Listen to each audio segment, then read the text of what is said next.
keilmuannya itu. Innama yakhshallaha min ibadihil ulama'u. Demikian ditegaskan di Al-Quran surah Fatir surah 35 di ayat ke-28 itu. Innama adatul hasri, huruf pembatas.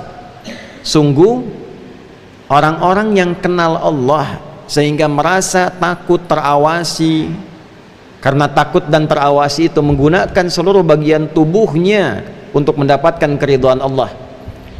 Lisannya takut berbicara yang kotor karena merasa didengar oleh Allah, diawasi Allah. Tangannya takut digunakan pada yang tidak benar, takut korupsi, takut mencuri, takut menipu, takut mencontek, karena merasa dilihat dan diawasi oleh Allah Subhanahu wa ta'ala. Sifat tertinggi kenal Allah sehingga menghadirkan rasa takut pada yang positif itu disebut dengan khasyah. Pemilik khasyah itu ternyata adalah ulama, orang-orang yang diberkahi oleh Allah dengan ilmunya. Tingkat tertinggi ilmu itu adalah mendekatkan diri kepada Allah, yang dengan kedekatan itu dibimbing ilmunya melahirkan perbuatan-perbuatan dan putusan yang bermanfaat. Ada yang diberikan oleh Allah Subhanahu wa ta'ala dengan kedudukan. Qulillahumma malikal mulki tu'til mulka man tasha' wa tanzi'ul mulka mimman tasha' wa tu'izzu man tasha' wa tudhillu man tasha' biyadikal khair innaka ala kulli syai'in qadir. Ada yang diberikan oleh Allah kedudukan hak prerogatif Allah. Dari yang kecil di masyarakat ada RT, ada RW, naik ke atas jadi lurah, jadi camat, bupati, wali kota, gubernur, sampai dengan ke atas presiden, adalah titipan amanah Allah Subhanahu wa ta'ala, yang dengan itu diharapkan memberikan manfaat, yang mendekatkan setiap yang dipimpin itu dengan Allah Subhanahu wa ta'ala. Ada tanggung jawab di situ. Karena itulah mengapa setiap pemimpin yang muslim ketika diberikan jabatan, diangkat dalam jabatan tertentu, dia mengatakan inna lillahi wa inna ilaihi raji'un.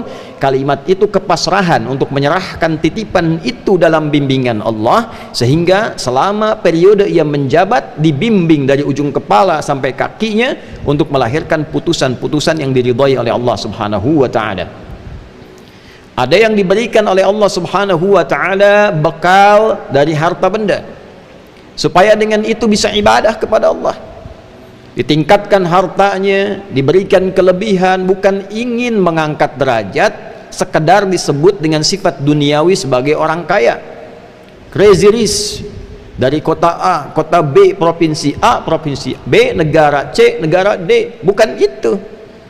Kalau cuma sekedar gelar yang melekat, itu hanya menjadi hukum dunia.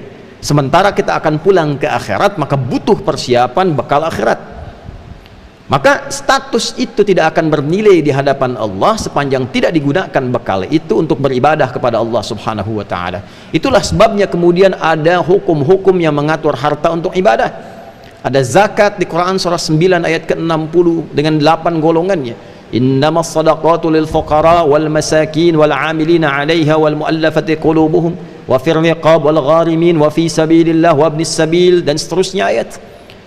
Ada mengajak ibadah keluarga dengan harta supaya keluarga dekat dengan Allah. Wa bima anfaqu min amwalihim, Quran surah keempat ayat 34. Ada melihat kemudian orang tua, kerabat terdekat, anak yatim, orang-orang miskin, Quran surah kedua ayat 215. Yas'alunaka madza yunfiqun qul ma anfaqtum min khairin falil walidain wal aqrabin wal yatama wal masakin wa ibnis sabil. Ada lagi ibadah umum dengan harta untuk kemaslahatan bersama umat yang banyak. Al-Baqarah ayat 261. Bisa infak untuk sekolah, untuk pesantren, untuk jalan, untuk kehidupan. Mathalul ladzina yunfiquna amwalahum fi sabilillah kamathali habbatin ambatat sab'a sanabil fi kulli sumbulatin mi'atu habbah wallahu yudha'ifu liman yasha' wallahu wasi'un alim. Ada yang keempat, diberikan tenaga, bukan untuk disebut sebagai orang paling kuat di bumi, orang yang tenaganya paling ekstra, bisa mengangkat beban di luar kadar kemanusiaan biasa, bisa berlari melebihi kecepatan singa misalnya. Bukan status ini yang ingin dibanggakan. Apakah tenaganya bisa digunakan untuk ibadah? Lihat bangun malamnya, lihat bacaan Al-Qur'annya, lihat tilawahnya, lihat puasanya. Jangan-jangan siangnya sibuk, paginya sibuk, malamnya pun tak mampu bangun. Innalaka fin nahari sabhan tawila, sungguh pagimu sampai menjelang malam itu sibuknya luar biasa. Cita-cita masuk surga hanya sekedar baca Al-Quran tak mampu, bangun malam tak ada daya. Jadi seluruh apa yang Allah berikan kepada kita, puncaknya adalah untuk mengenal Allah.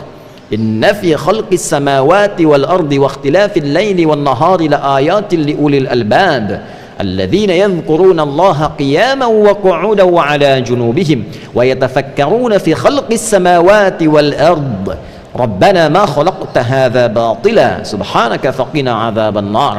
Itu di antara ayat yang kita bacakan saat bangun tidur. Ali Imran ayat 190 sampai rangkaiannya ayat 200. Demikian disampaikan dalam Sunan Abu Daud nomor hadis 1367, tersambung riwayatnya pada sahabat junior Ibnu Abbas radhiyallahu taala anhuma saat mengamati kebiasaan Nabi bangun dari tidur. Itulah ulul albab, orang yang paham tentang kehidupan, orang yang mengerti untuk apa hidup. Tanyakan pada diri kita, untuk apa kita hidup? Kenapa ada di dunia ini? Setelah meninggal mau kemana?